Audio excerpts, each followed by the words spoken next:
Welcome to the best of the Leon Charney Report. For over 2 decades, Leon Charney, one of the architects of the historic Camp David Peace Accords, has interviewed some of the most important figures in modern-day history. These interviews provide a window into some of the most significant events of the last 50 years.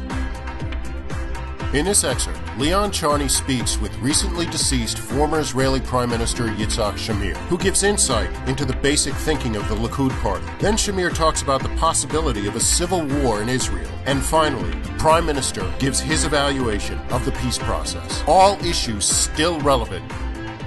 Hi, I'm Leon Charney, and this is the Leon Charney Report. We're coming to you live from Tel Aviv, Israel, where we have the honor of doing a one-on-one profile with Yitzak Shamir, one of the most interesting prime ministers in the history of Israel, the second longest serving one after Ben Gurion, a man who was there for the Madrid Peace Conference, a man who was there during the scudding of Israel, a man who's met all the presidents from Carter on, that's Reagan and Bush, and who knows everybody. We're going to get his insights. This will be a personal profile. A man who will tell you what Israel is going to look like with this new peace agreement, or if it's not an agreement, at least it's something that's been signed upon, and then he'll tell us what he thinks the future looks like. Mr. Shamir, pleasure to welcome you to our show, and we thank you for making time for us. It's a very troublesome time for you as an ex-prime minister who led the government for your second longest reigning prime minister in the history of Israel. I know you say it doesn't mean much, but it means a lot to a lot of people. Give me your feelings today about this Knesset vote that took place last Thursday. Well, first of all, I welcome you, and I'm very glad to see you and to talk with you. I know about you. We never had a real opportunity to talk with each other. But you are right when you say that I am very, very unhappy. I'm very disappointed in these days. And I'm very worried, because I know where all this agreement could bring us, could bring Israel. My only hope is that these agreements will not become a reality, because otherwise we will lose, I don't want to say what, but we will lose. And I don't like, to appear on the outside world with criticism against our government. But I don't have any choice. When some people ask me, I must say that our government is wrong, is on the wrong way, and we have to replace it. There is no other way. Is it a fait accompli, though? What can Israel do at this point? I don't think it's a fait accompli. I don't think that it exists such a thing in politics that you cannot change. Things, down by people could be undone by people. And but there will be damage. There will be damage. Considerable damage, but I don't know any government that conducts a policy that is against its philosophy, its conscience. When, for instance, the Likud will come to power, it will not conduct the policy of the Labour Party. It's very clear. And I think they will find ways, and my friends will find ways to change the situation.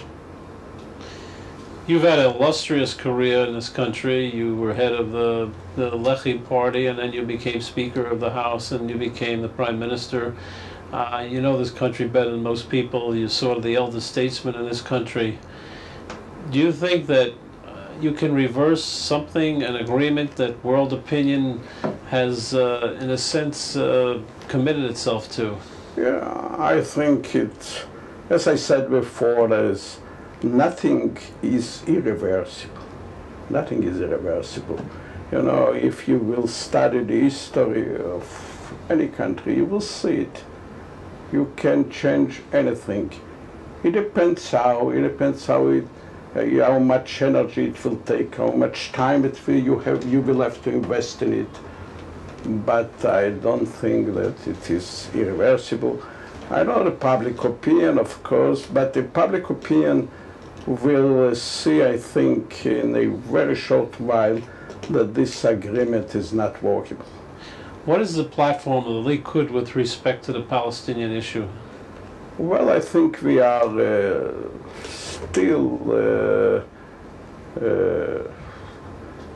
respecting this, the Camp David agreements, maybe not all the details, but the basic roots and the basic foundations of this agreement. We are ready to accord, to give to the Palestinians in our country full autonomy, as Begin said, but not a state of their own. And what they are getting now, or what they will get in the very soon future, will be an independent Palestinian state on the same small territory on which Israel exists, and I think it's a disaster. I believe that there's no doubt that there'll be a Palestinian state. I've spoken to some Palestinians who tell me that it's a fate. It's going to be absolutely a done deal. But why does not the Prime Minister tell this to the people? Well, because he knows that the people is still against them. The people are against the Palestinian state because everybody understands that on such a small piece of land there couldn't be two independent states together. It was the view even of Kissinger.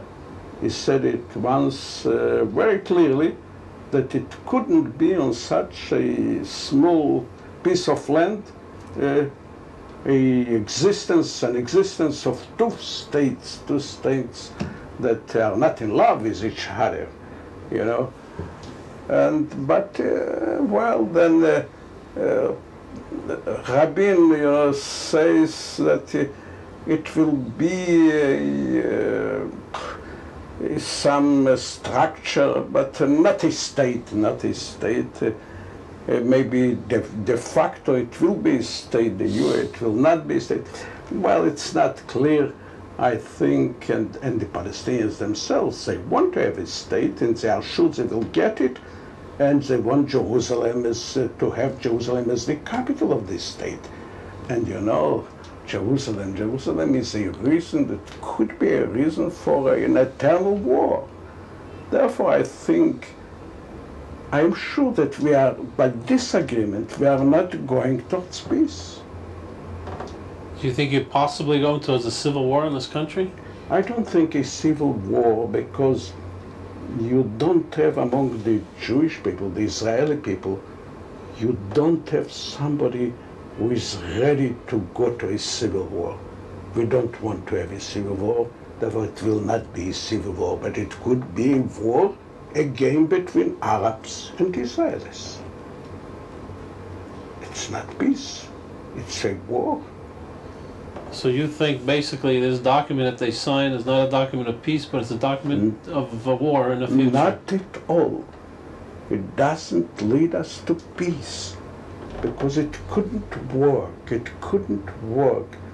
The Israelis, maybe from their side, they are ready to give up a lot of things. But the Palestinians, for them, they will not change anything. It's a stage in the theory of stages of Arafat, and is very devoted to this concept. He is getting what he could get, and he will try to get more. And this will be his policy all the time. His policy is not a policy of peace, and he even doesn't say it. When he has an opportunity to speak to his people, to his Arab friends, he speaks about jihad, about a war. You were in the Knesset Thursday when the Prime Minister spoke to the parliamentarians, the Knesset members, he changed his tune. Instead of speaking about a greater Jerusalem, he said Jerusalem plus. Do you understand that? What is it? Well, it's nonsense, nonsense. He speaks, for instance, against the idea of all of Israel, the entire Israel. Is the first prime minister in the history of Israel to speak against the idea of the land of Israel. The only one. We could in the past understand Ben Gurion and Eshkol and Golda Meir, great Jewish figures. And they've not been for the, not great Israel, but Israel couldn't be great. It's a small country, but not the land of Israel. And they said always, they love it, they admire it, but for some reasons of realpolitik, for peace, for instance, we have to give up something.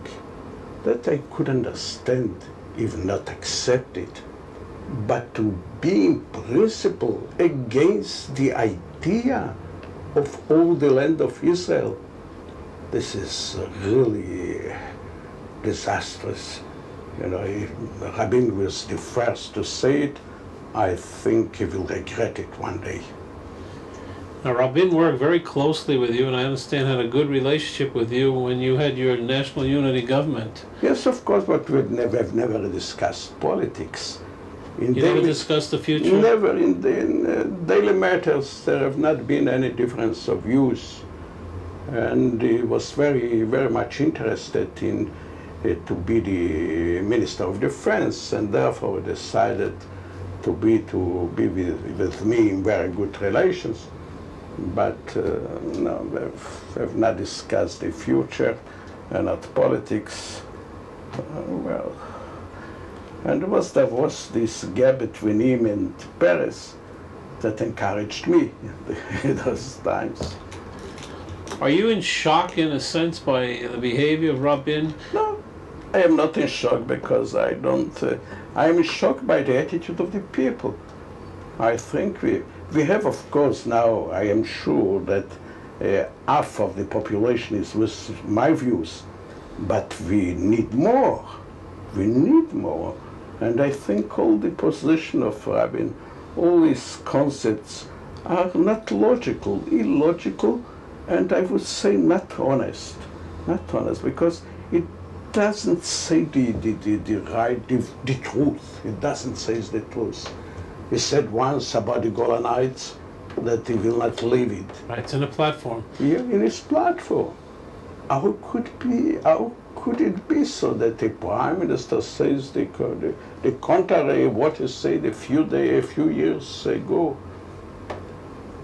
But well, I'm not in shock, and I hope that we will find ways to change the course of history.